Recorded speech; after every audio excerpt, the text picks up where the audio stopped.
Assalamualaikum warahmatullahi wabarakatuh. Halo adik-adik semua, perkenalkan saya Silvi Faiza Tulumi. Di sini insya Allah kita akan bersama-sama mempelajari biologi.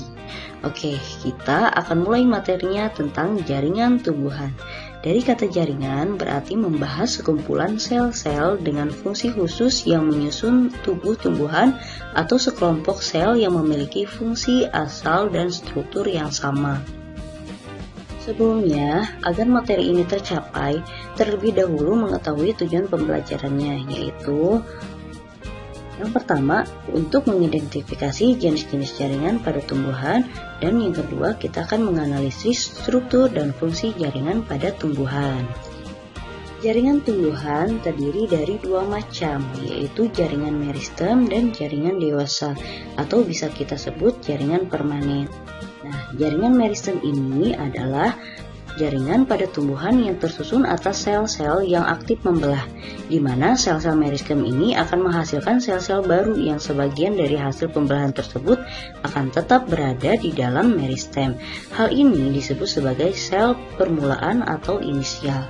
Nah, biasanya ciri-ciri dari jaringan meristem ini yaitu pertama, memiliki ukuran sel yang kecil, kedua, selnya berdinding tipis, ketiga, memiliki nukleus yang relatif besar, yang keempat, ukuran vakuolanya yang kecil, dan yang terakhir, dia sangat banyak sekali mengandung sitoplasma serta selnya berbentuk kubus.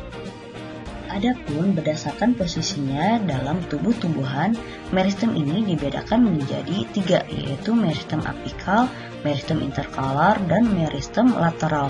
Meristem apikal terdapat di ujung pucuk utama, pucuk lateral, dan akar. Meristem interkalar ini terdapat di antara jaringan dewasa, contohnya meristem pada pangkal ruas tumbuhan anggota famili rumput-rumputan. Dan meristem lateral terletak sejajar dengan permukaan organ tempat ditemukannya, contohnya kambium dan kambium gabus atau velogen. Silahkan adik-adik kita perhatikan gambarnya. Nah, jika meristem apikal kita temukan pada bagian ucuk dan bagian akar. Nah, adapun meristem interkalar letaknya terdapat pada kambium antara pembuluh tipis atau yang disebut floem dan pembuluh kayu atau biasa disebut sebagai xilem. Nah, adapun meristem interkalar ini yaitu meristem yang letaknya pada batang yang beruas. Contohnya kita sebut famili rumput-rumputan. Oke, kita lanjut berdasarkan asal-usulnya. Meristem dibedakan menjadi meristem primer dan meristem sekunder. Meristem primer ini adalah meristem yang sel-selnya berkembang langsung dari sel-sel embrionik atau meristem apikal. Adapun meristem sekunder yaitu sel-selnya berkembang dari jaringan dewasa yang sudah mengalami diferensiasi. Contohnya kambium dan kambium gabus atau velogen. Nah, silahkan perhatikan gambarnya bahwa meristem primer ini adalah bentuk awal dari meristem tanaman dan berasal dari keturunan langsung dari sel-sel embrionik. Karena terjadi di daerah apikal tanaman, di mana dikenal sebagai meristem apikal yang terdapat di pucuk dan akar tanaman. Nah, selain itu juga meristem primer ini bertanggung jawab atas pertumbuhan longitudinal tanaman dan meningkatkan panjang tanaman. Sehingga pada meristem apikal ini memunculkan tiga jenis meristem primer yang dikenal dengan protoderm, prokambium, dan meristem dasar. Dimana jika kita perhatikan letak protoderm ini yaitu di luar batang dan akan berdiferensi menjadi epidermis. Adapun letak prokambium bisa ditemukan di dalam protoderm dan akan berdiferensi menjadi xilem primer dan flum primer. Kemudian untuk meristem dasar akan berkembang berdiferensi menjadi emplur dan kortek. Nah, kemudian bedanya dengan meristem sekunder, prokambium ini akan memunculkan kambium vaskuler dan kambium gabus. Jadi itu ya perbedaan antara meristem primer dan meristem sekunder. Kita lanjutkan pada fungsi jaringan meristem. Nah, fungsi jaringan meristem ini yang pertama sebagai jaringan penyokong pertumbuhan meninggi pada batang dan juga memanjang pada akar. Kedua sebagai jaringan penyokong pertumbuhan diameter batang, dan yang terakhir sebagai jaringan penyokong pertumbuhan organ perantara tanaman. Jaringan dewasa dalam pengertiannya bahwa jaringan dewasa ini adalah jaringan yang sudah berhenti membelah atau disebut juga jaringan permanen karena telah mengalami diferensiasi dan merupakan spesialisasi fungsi dari sel hasil pembelahan jaringan meristem. Jika dilihat dari sifat-sifat jaringan dewasa ini, yaitu dia tidak mempunyai aktivitas untuk memperbanyak diri, kemudian mempunyai ukuran yang relatif besar dan dibandingkan dengan sel-sel meristem, mempunyai vakuola yang besar dan terkadang selnya telah mati, dan selnya telah mengalami penebalan dinding sesuai dengan fungsinya. Kemudian dia memiliki sel-sel yang dijumpai di ruang antar sel. Selanjutnya, jenis-jenis jaringan berdasarkan fungsinya dari jaringan dewasa ini dibedakan dari beberapa jaringan, yaitu ada jaringan pelindung, jaringan dasar, jaringan penyokong, jaringan pengangkut, dan jaringan sekretori. Yuk, kita bahas satu persatu dari masing-masing jenis jaringannya. Jaringan pelindung atau epidermis. Jaringan epidermis adalah lapisan sel yang berada paling luar, yaitu pada permukaan organ primer tumbuhan seperti akar, batang, daun, bunga, dan buah. Jaringan epidermis berfungsi melindungi bagian dalam tumbuhan sehingga jaringan epidermis disebut juga jaringan pelindung. Sel-sel epidermis dapat berkembang menjadi alat tambahan atau derivat epidermis. Nah, misalnya stomata, trikoma, sel kipas, histolit, sel silika, dan sel gabus. Coba perhatikan dua gambar ini antara stomata dan trikoma.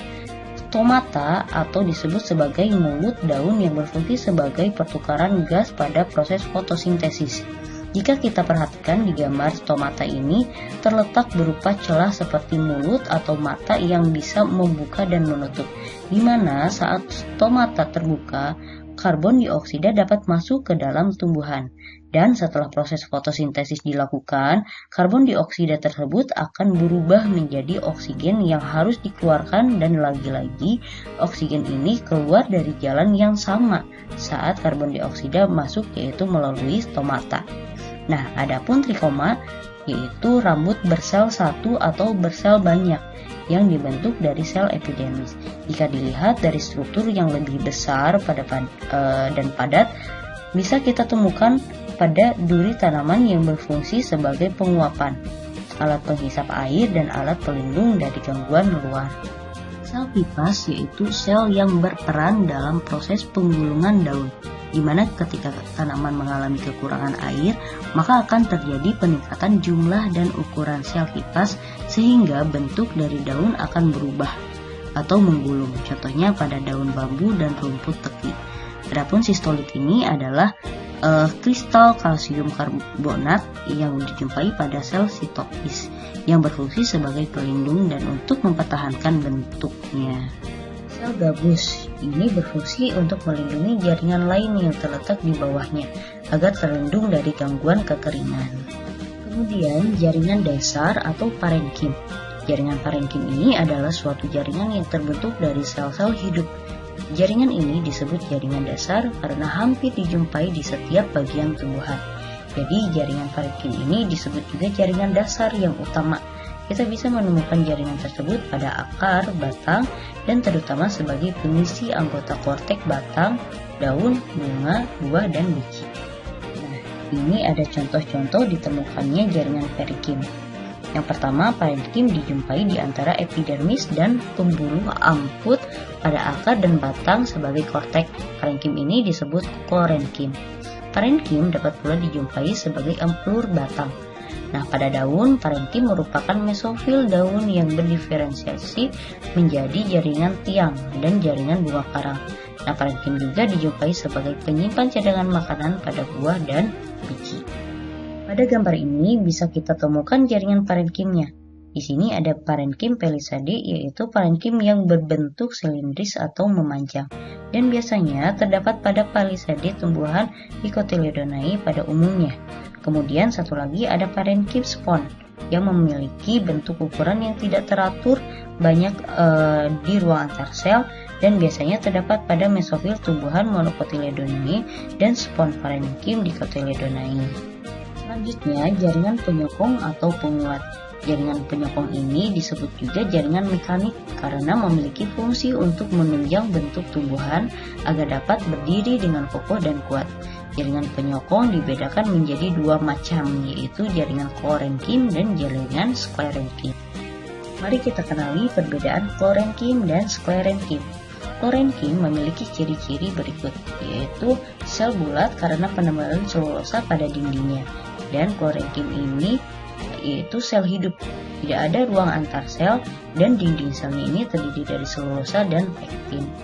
Letaknya, klorenkim umumnya terletak di bawah epidermis batang, tangkai daun, tangkai bunga, ibu tulang daun. Klorenkim juga sangat jarang terdapat pada akar. Fungsi dari klorenkim ini sebagai jaringan penyokong pada organ muda yang sedang tumbuh, pada tumbuhan menema atau herbaceous, dan bahkan pada organ dewasa. Kita lihat gambar klorenkim ini. Terlihat sel-sel hidup yang memiliki bentuk yang memanjang, dan untuk dindingnya terlihat sangat tidak beraturan dari tiap sudutnya. Dinding ini mengandung bahan selulosa. Sklerenkim jaringan yang tersusun oleh sel-sel mati yang seluruh bagian dindingnya mengalami penebalan, sehingga memiliki sifat kuat. Jaringan sklerenkim ini hanya dijumpai pada organ tumbuhan yang tidak lagi mengadakan pertumbuhan dan perkembangan. Jaringan sklerenkim terdiri atas serabut atau serat-serat sklerenkim dan skleroid atau sel-sel batu. Nah, contoh tumbuhan yang memiliki jaringan serabut sklerenkim ini kita bisa temukan pada tumbuhan kelapa, jagung, dan lain-lain. Dan di sini juga ada skleroid. Selanjutnya jaringan pengangkut atau vaskuler. Jaringan pengangkut ini adalah jaringan yang berfungsi untuk proses pengangkutan zat-zat yang ada di dalam tumbuhan. Terdiri dari pembuluh xilem dan flum. Xilem adalah pembuluh yang mengantarkan hasil air dan mineral dari akar ke daun. Sementara flum adalah pembuluh yang mengangkut hasil fotosintesis dari daun ke seluruh permukaan tubuh tumbuhan. Ciri xilem ini dia memiliki dinding yang tebal. Pada batang monokotil letaknya berdampingan dengan flum. Pada akar monokotil letaknya berselang-selang dengan floem. Pada batang dikotil letaknya di sebelah dalam kambium. Pada akar dikotil letaknya di tengah berbentuk menjari dan dikelilingi floem. Fungsi dari xilem ini memberi sokongan atau kekuatan mekanis pada adapun ciri-ciri floem yaitu jumlah sel parenkim lebih banyak dari sel pengirim dan berfungsi sebagai memindahkan gula hasil fotosintesis dari daun ke seluruh tubuh tumbuhan dan memberi sokongan kekuatan pada tumbuhan. Perbedaan xilem dan flum, dari gambarnya kita bisa melihat bahwa pergerakannya satu arah ke atas karena memang bertugas mengantarkan hasil air dan mineral dari akar ke daun. Adapun flum, kenapa terlihat dua arah? Karena bertugas menyebarkan hasil fotosintesis ke seluruh permukaan tubuh. Nah, perbedaan xilem dan flum ini pada akar tumbuhan dikotil dan monokotil.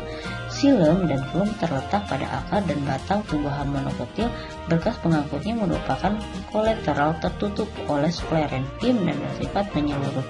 Pada tumbuhan dikotil, xilem terletak pada bagian yang lebih jauh atau dalam kambium, sedangkan flum terletak di bagian luar kambium. Selanjutnya, jaringan sekretori. Jaringan sekretori adalah jaringan tumbuhan yang terdiri atas satu sel atau lebih yang berfungsi sebagai tempat pengeluaran senyawa-senyawa atau sekret dari dalam tumbuhan. Penyusun jaringan sekretori terdiri dari sel kelenjar, contohnya sel minyak dalam endosperma biji jarak atau ricinus, kulit kayu manis atau cinnamon, dan ada juga saluran kelenjar, contohnya minyak atsari, lendir, getah, dan damar. Dan ada juga saluran getah, contohnya pada karet dan beringan.